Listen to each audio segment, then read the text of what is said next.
Subscribe to my channel Arnav Verma for all latest Indian cricket updates. Click the notification bell for notifications of all the videos. So hello guys, welcome back to my channel, and today's video we have a really special guest once again, Mr. Shashank Kishore. He is ESPN Cricinfo sub director, writes articles for them. So I am really honored to have him today with me.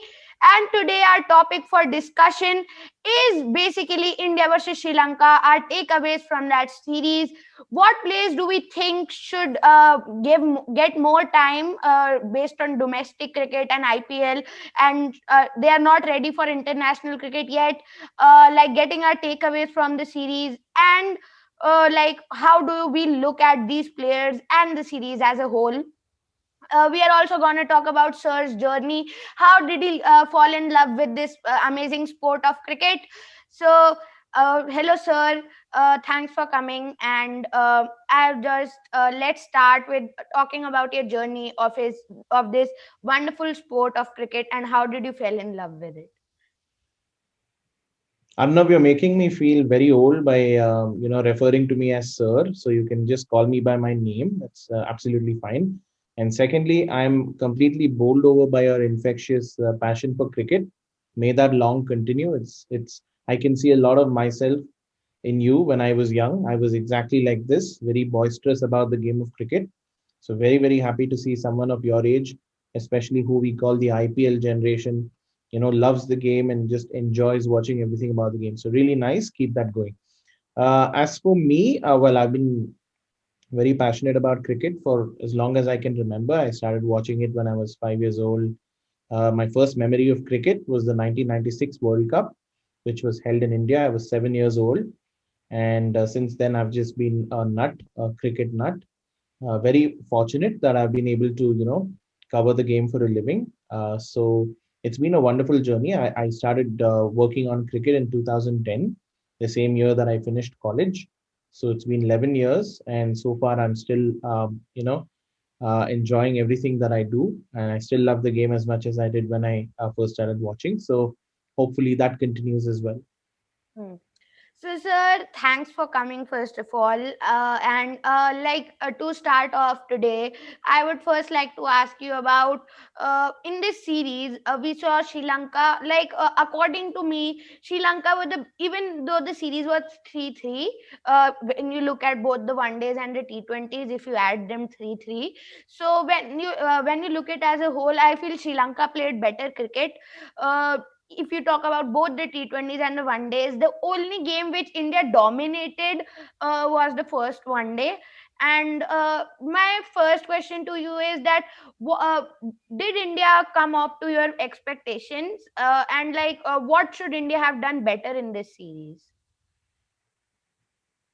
I think if you talk about the one day series, I thought India did reasonably well. You don't go into a series expecting to whitewash the opponents because Sri Lanka, all said and done, are a young team, and it was definitely, you know, they were going to be playing at home, so they knew the conditions better. Hmm. Although conditions no longer really hold that much of importance in cricket, Hmm. given the amount of cricket all these players play. So, in that sense, yes, no doubt India had the advantage going into the series. But having said that, they couldn't have possibly underestimated Sri Lanka, Yes. coming in. Yes, going by purely the squad strength and who Sri Lanka was missing, I think everyone would have predicted a 3-0 result in India's favor in the one days. They started really well with a dominating win in the first game.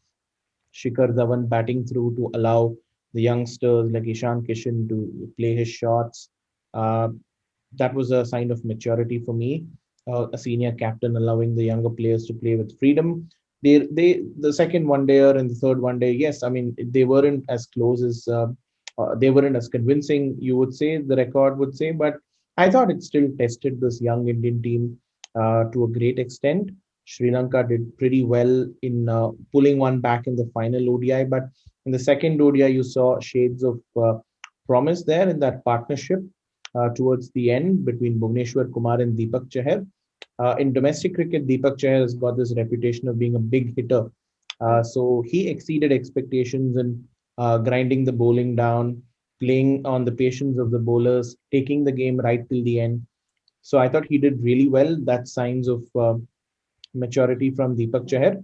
Bhuvneshwar, we've seen him do that a lot of times in test matches. We've seen him Yes. do that in one day cricket. So you kind of expected that from Bhuvneshwar. So Deepak Chahar kind of exceeded expectations and kind of batting the way he did in that game to win Hmm. us an ODI. And those are the kind of wins that really stay in your mind for a long time. I Hmm. mean, you wouldn't probably remember the series 3 or 4 years down the line if India would have Hmm. just walloped Sri Lanka 3-0 in the one dayers and 3-0 in the T20s. Yes. The very fact that they were tested here, the very fact that they were in a bit of a crisis in the T20Is with all the COVID cases and stuff, um, allowed India to test their bench strength even more. Yes. And it was in the end a reflection. The T20 series was a reflection of where Hmm. things are. India were obviously two or three batsmen short in two of the three Yeah. games, and that clearly showed. So, but there's no shame in losing a series Hmm. of this kind. Sri Lanka played good cricket. Vanindu Hasaranga was outstanding. Avishka Fernando, Minod Banuka did decently well. They've got Chamika Karunaratne, a young all-rounder who's looking very impressive. So they've also got a lot of talent coming through, and I thought it was a very good series. I personally wouldn't have been able to remember the series if India had just run through 6-0. The very fact that they were tested, the very fact Yeah, that they were put personally, to a corner. if you talk about the cricket, I have personally watched the second one day was one of the biggest thrillers which I have watched while watching cricket. Because I have watched cricket for 2 3 years, but in those 2 3 years, this was one of the most thrilling games which I have watched. Like I was just, it was at one point I just switched off the TV and thought India are gonna lose, but then the way Deepak Chahar and Bhuvneshwar Kumar were rebuilding before that, Kunal Pandey also played a good hand. So the way they were rebuilding, I got more interest into it, and then I just came back watching. And then Deepak Chahar, the way he played, me and my dad were so enjoying the game so much that, like, even though I had school the next day, the game ended around 11:30, but I wasn't even bothering about school. I was just like, I'll complete the game, then go and sleep. I have a very interesting story for you. I something now that you bring up school. Mm, So I was in class 10 when the 2003 World Cup final happened. It was mm, India Australia, of course, in Johannesburg. mm, The final was, of course, on a Sunday, but there was one point in the final where there was rain interrupting the match when India mm, were chasing, and Virender Sehwag was going great guns, and it was so heavy that for a moment we thought that if this game is not being able to be completed today, they will come back tomorrow mm, and it'll be played on the reserve day, which was the next day on Monday. mm, So the rain must have lasted for no more than 20 or 25 minutes. But in that 20 25 minutes, I called up a few of my friends. And of course, those days we mm, didn't have mobile phones. So it was all landline. So I call a couple of my friends. One of their parents pick up the phone. So you know how it is. I mean, I don't know if kids of today's generation would be able to relate to that, but you call up and then you're nervously hoping that the parents don't say that he's sleeping or he's busy, or call back later or whatever. So I call up my friends, three of us. We make a huge plan in case this game is going to go into the next day. We are not attending school tomorrow. The World Cup final is more important to us. So we were all ready to bunk school the following day and watch the World Cup final should it be replayed next day. Unfortunately, 20 or 25 minutes later, the match started. So a bit of a nostalgia there when you talk about missing or not thinking about school and watching cricket. So yeah, it's done a lot of crazy things in our lives, and yeah, so I can completely relate to that feeling of not wanting to go to school or wanting to miss a little bit of classes here and there to watch cricket. this time, like, I was sort of lucky because, like, in normal days school starts at around 7:30, but now it starts around 9 p.m. because it's online school. And you Right, right, can right. just, like, it was a bit easier. But anyways, like, let's move on to the main topic. So yeah, what was the highlight for you in this series? Like, what was, like, obviously when you talk about the favorite game, obviously most of the people would say the second one day, but which was one performance which you just blowed your mind in the series? Like, tell me three, I because one will obviously be the Deepak Chahar one. Tell me three. I think this performance will be very underrated, but Kuldeep Yadav bowled beautifully in Hmm. the second T20I. Hmm. India weren't chasing too many. India Yes. weren't defending too many. They were defending about 133 runs, but Kuldeep Yadav came in and bowled like the bowler we knew he can Yes. be. You know, he was getting the ball to dip. He was getting the ball to turn sharply. He was flighting the ball. He was getting, break into the wicket. He was very accurate, and he was troubling the batsman. That's Yes. not something that we've seen Kuldeep Yadav do quite a bit lately, because of which possibly he had lost out a bit of confidence, he had lost out a Hmm. bit of form, Hmm. and his stocks in the pecking order had gone so low Yes. that even Kolkata Knight Riders weren't picking him in the first 11. So Hmm. seeing Kuldeep Yadav bowl the way he did and come back with those two wickets was really, really outstanding for his own self. Hmm. On another day, maybe he would have got 3 for 20 or 3 for 25 rather Maybe than even 2 a for 30. fifer because like there was one catch of Dhananjaya De Silva which Sanju Samson dropped, one catch of Minod Bhanuka which was dropped by Bhuvneshwar, and there was one stumping missed or what? Yeah. There was an LBW that they Yeah, did there not was hit an for. LBW which they didn't take, so maybe he would have just taken a fifer. Yeah, absolutely. So Kuldeep Yadav was one really good performance. On the scoreboard, it will say two Hmm. wickets, but I thought he bowled a lot better than that, and it was a beautiful spell. So Kuldeep Hmm. Yadav is someone I'll pick out for Hmm. that spell of his. Of course, Deepak Chahar for holding his nerve and seeing India through. That was a fabulous innings, because the best part was nobody expected them to do it in that Hmm. at that point in time. Yes. So for him to hold his nerve, for him to take the game deep, for him to play out Sri Lanka's spin That threat, was technically Hasaranga. that chase was taken from MSD School of Batting. Absolutely. That was from MSD School of Finishing. So that was really good, and it must have made him and Hmm. everyone else really proud. So Deepak Chahar, Kuldeep Yadav, two good performances. Shikhar Dhawan played really well in the first game, but I mean, you expect him to do that. Hmm. So I guess it would be Ishan Kishan's half century or Surya Kumar Yadav batting the way he did in the one day series. That was a revelation, because Surya Kumar Yadav has for many, many years now been Hmm. toiling away in domestic cricket Yes. since probably 2011. Hmm. And he's finally been rewarded at the age of Yeah. 30 with an India cap. So when players debut at this age, at 29, 30, 31, you come in knowing that you may not get a long rope in the Indian Hmm. team because of the kind of competition that there is in the middle order. You've got what, Sanju Samson, you've got Manish Pandey, you've got Shreyas Yes, Iyer who's yes. injured, you've got Hardik, you've got Krunal, there are Nitish Rana. So a lot of players are coming through. So at that age when you're playing and you know that there is stifling competition, you have it at the back of your mind that potentially every opportunity is a big opportunity. Hmm. But watching Surya Kumar Yadav bat, you kind of realize that he is absolutely free in his mind. Hmm. He's willing to play without the pressure affecting him, and the range of shots that he's got is just fabulous. And the way he plays Yes. spin, and all credit to him for playing the way he has. Like And I would say in the Indian white ball team, Surya Kumar Yadav is the best player of spin.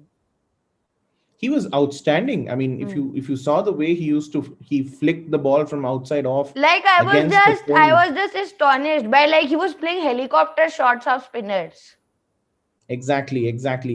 I think that was a shot that he played to get off the mark in the second one day, Yeah. if you remember. So Yes. he's been really good. So I think Surya Kumar Yadav's batting performance will be the third in the three that you asked me to list Hmm. out. So Surya, Deepak Chahar, and Kuldeep Yadav will be my three. Honorable mentions to Ishan Kishan. Hmm. Started off his T20 career with a half century. Started off his one day career with a half century. There's a lot of promise there. Hmm. And if India want to look for backups for Rishabh Pant Hmm. in case of an injury, or if there's a COVID replacement or whatever, Ishan Kishan is ready, and Hmm. he's shown that in the IPL also with the way he bats for Mumbai Indians. Maybe Yes. he'll have to do a little bit of work on his wicket keeping, but I think that'll come over time. Yeah. Like when you talk about me, I feel Banindu Hasaranga's performance in the last T20 was like definitely among the top three. Deepak Chahar, and mm I feel Prithvi Shaw's performance was also pretty good in the first one day. Like that just set the platform. Like in the first one day when Prithvi Shaw played that way, nobody like sort of, everybody expected him to be flamboyant and everything, but nobody expected him to score 40 of 20. Like that just set the template for India. That helped. Like on that day, I was thinking like India should open with him in the T20 World Cup. That has obviously changed that the series has went through. But like Prithvi Shaw was something just flamboyant, not about the amount of runs which he scored, but the impact that he had on that game. I feel these would be my top three: Vanindu Hasaranga's performance in the last T20, Deepak Chahar, and obviously Prithvi Shaw. So now I thought you asked me to pick my top three Indian performances. That's hmm, why I went with you those can tell three. from Sri But Lanka yes, also if now. you had to pick from the series point of view, Vanendu Hasaranga will surely make it there because of the Hmm. sheer quality of bowling that he did in the Hmm. series, and he won them the series essentially. So Yeah. he'll definitely be there. And the manner in which he tied Sanju Samson into knots Hmm. with his leg breaks was really good to Like see. in You know, all the trouble three T20s, Vanindu Hasaranga was the person who got him out. exactly. So you could see that Sanju Samson was edgy the moment Hasaranga came on, and Hmm. credit to the Sri Lankan captain Shanaka for bringing him on as soon as Samson walked in, because Samson looked like he was already beaten in the mind when Hasaranga came, and he was Yeah. poking, pushing, prodding, so he wasn't Hmm. really certain. And he's a very different batsman when he starts against Yeah. fast bowling. So he Hmm. was a little edgy the moment Hasaranga came on, and credit to Shanaka for bringing him on. So Hasaranga, I'll be very surprised if he doesn't get An IPL picked in the contract. IPL going forward. I think he's a very good talent. He's not obviously just yet in the Rashid Khan League, Hmm. but I think he's got the potential to be a fantastic bowler for Sri Lanka for many more years. Yeah. So now, like, let's just talk about what players do you think are not yet ready for international cricket, which we are hurrying. Maybe I think Nitish Rana has not performed that much to be considered for international cricket, because, and especially playing an opener at number five is something which is not reasonable. I think because he opened for his side in KKR. Max to max, you play him at number three, but playing him at number five is something you don't want to do. But you it's not our that's not something we deliberately wanted to do. We won't play Rahul Chah, we won't play Sai Kishore at number 5 instead of Nitish Rana, just because he doesn't play at that number. If you don't have, in the end you didn't have any other batsman left, so that's technically you did the right thing. But in the when you played him earlier also, I feel playing him so down the order, I think that's an opportunity wasted. If you want to play him at the top of the order. And I feel even playing him in at the top of the order, I think he's not that established a batsman to play for India yet. See, one thing that the IPL has done is Hmm. IPL has made this bridge between domestic and international cricket a Yeah. lot easier. So earlier, what happened was before 2008 was Hmm. there were a lot of eight overs. There was this Duleep Trophy, Hmm. the zonal domestic tournament where selectors pick a combined team from the North Zone, South Zone, East Zone, West Zone, Central Zone, and the best players from that tournament Hmm. had the next opportunity to being picked for India. Now Hmm. with the IPL, the Duleep Trophy has lost its significance completely. What the IPL has done is it has exposed all these players to a high pressure environment, Hmm. and they're playing with some of the best talent in the world. Imagine a Sanju Samson facing a Jofra Archer in the nets at Hmm. Rajasthan Royals, or imagine Jofra Archer Archer, playing Bumrah. encouraging a Chetan Sakaria at the nets Hmm. or teaching him a couple of tricks on how to bowl the Yorker. So all these things have made a lot of these young Indian cricketers ready for the international Hmm. stage through the IPL. Now, Surya Kumar Yadav, for example, he's been in the IPL since 2011. Hmm. So he's been playing with a lot of these foreign players for so many years. Hmm. When he came and made his debut and made that hooked his first ball Hmm. for six of Jofra Archer on T20 debut, it didn't look like he was making his debut at all because he has already played with a great higher level of cricket for so many years. Hmm. So the IPL has kind of formed this bridge between domestic cricket and international cricket. So and India have got a terrific eight-over program, Hmm. the under 19 programs under Rahul Dravid, which has been fantastic. India is Yeah. by far. a leader, a pace setter when it comes to age group and under 19 cricket. Hmm. They've been performing phenomenally well in under 19 cricket and junior cricket and A cricket for the last 5 or 6 years. You look at the number of people who've got opportunities. Mohammad Siraj, he's bowled in Australia, England, South Africa in conditions that he'll replicate in Test cricket even before he made his Test debut. Yeah. So finally, when he went on the tour of Australia last year, he was completely ready. So a lot of these cricketers have benefited from such tours. So it'll be a little harsh to say that they are not ready yet for international cricket. Nitish Rana has scored volumes of runs for Delhi in the middle order, Hmm. number three, number four. He's technically not an opener for Delhi in domestic cricket. Yes, he was pushed to do the job in the IPL, but I think going forward that may or may not be the case. But Nitish, to say that they were undeserving of an opportunity, I think that'll be a little harsh. I think yes, they needed to have made the opportunity count, because when you're playing a tournament like this, you don't know when your next opportunity is going to come. So Nitish Rana may not know when he's going to play for India next. Hmm. Ditto with someone like Nishan Kishan, or ditto with someone like a Sandeep Warrior or Ruturaj Gaikwad. So all these guys, I mean, they could have grabbed the opportunity better, but they're definitely, good cricketers who will be in the periphery of a lot of the other teams as well. So yeah, I think the A program has done them a world of good. And I think, if anything, India's depth and the quality Hmm. was seen. Yes, even though they lost the series, you knew that these are guys who are capable enough Yeah. to deliver going forward. Yes, yes. Yeah, I also sort of agree to that. But I feel like right now Nitish Rana can play, but going forward, you have better talents. If you have almost eight middle order batsmen, why do you want to just fit in someone? Like, I feel I haven't seen him do enough to like play for India. But in this tour, especially in the T20 series, we saw. I personally think these pitches aren't very good to play international cricket. I'm not saying each pitch should be a 200 run pitch, but you can't play on 120, 80, 100 runs pitches. Like the ball was turning a mile. Like it was just a graveyard for spinners, and I feel the pitches, the quality needs to be raised. And like even a 170 run pitch is decent. I like 200 run pitch is a flat one. A 100 run pitch is a graveyard.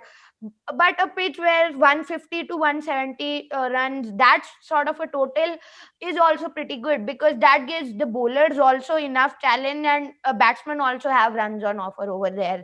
So what do you think, these pitches needs to be changed or what?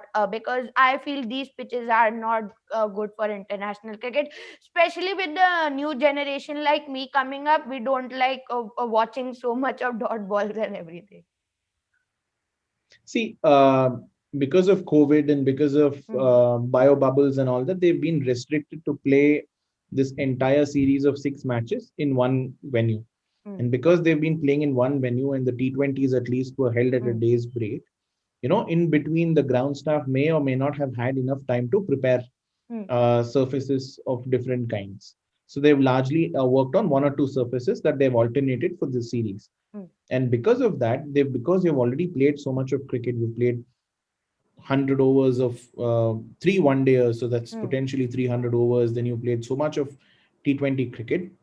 It's been difficult for the ground staff as well to ready the kind of wicket. So obviously, you would expect wear and tear on these pitches.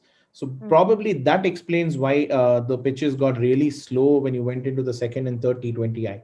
Having said that, I thought it made for some fascinating cricket. Yes, the second T20I was a low scoring match, 132 versus 134, but I thought it was gripping. It was very, very interesting. Until the final over, you didn't know who was going to win. And that was partly because of India's skills Wonderful with the bowling. spinners, especially the way Yeah. the spinners bowled, and also because the pitch was playing all sorts of tricks, that it wasn't a cakewalk for Sri Lanka. Because of that, they also knew that they couldn't just go out there and whack the ball around, and they had to, trust the conditions. They had to Hmm. respect the conditions and play. So it made for some fascinating viewing. So I was completely okay with the pitch.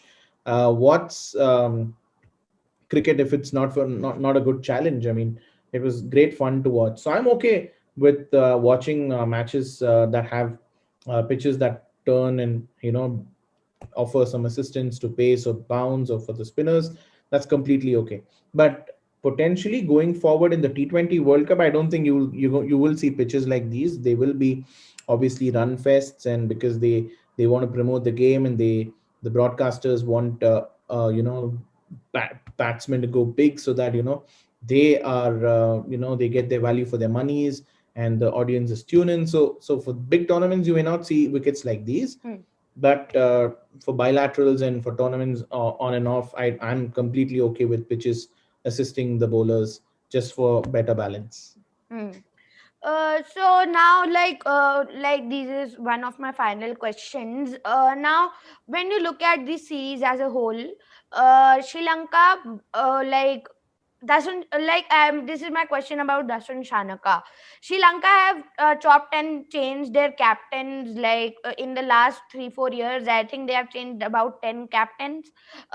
So like Dasun Shanaka to me looks one of the best in those because like if you look at something, Sri Lanka have won in the last 2 years. They have just won two bilateral T20 series. Both of them have come under Dasun Shanaka, and the way he is talking to bowlers after every over, I think when you talk about leadership skills in the recent crop of captains for Sri Lanka, the best captaincy quality I think lies in Dasun Shanaka, and I don't think now they should change their captain anytime soon. Give him a long run. Absolutely. I think by default, Sri Lanka had little options going into the series Hmm. because of multiple reasons. One was a number of players were facing disciplinary issues. Hmm.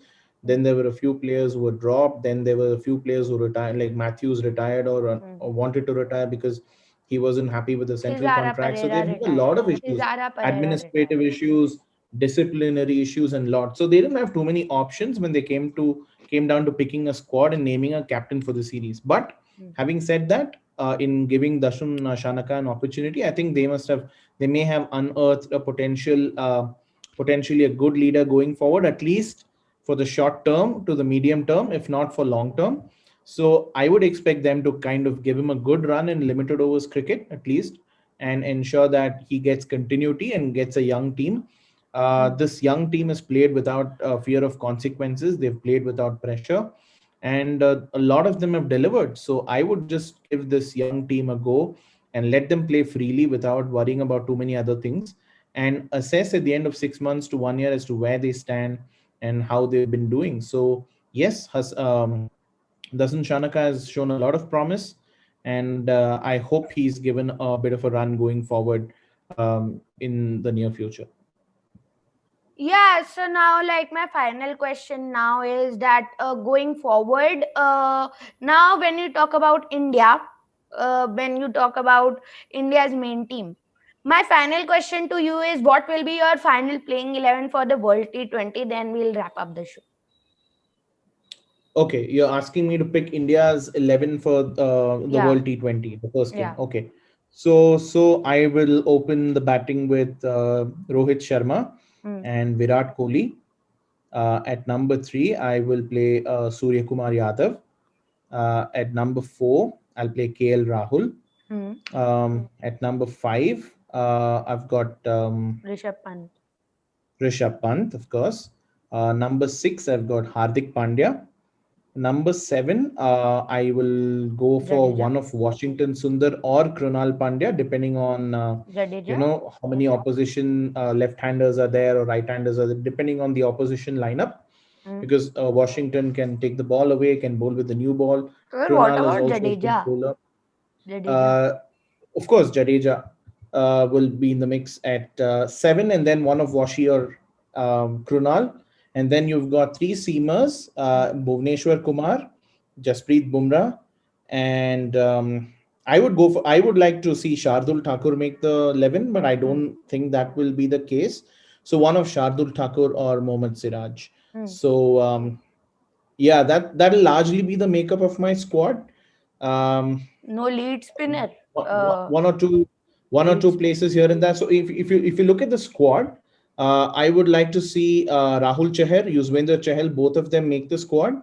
because I think both of them are quality spinners. So I would like to see both of them in the 11. Sorry, in the 15.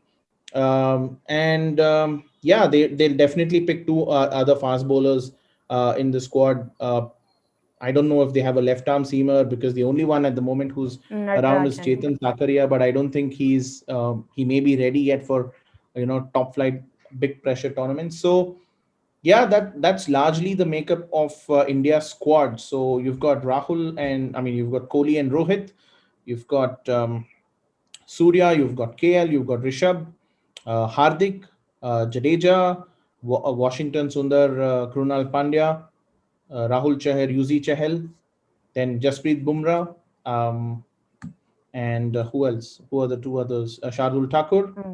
So yeah, that's largely the makeup of India's squad for the tournament. Okay.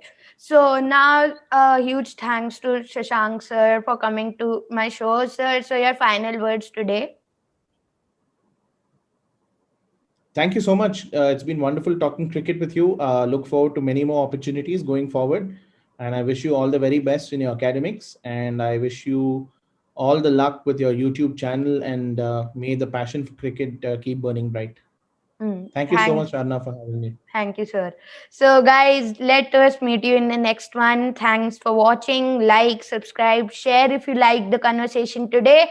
So, guys, goodbye and see you in the next video.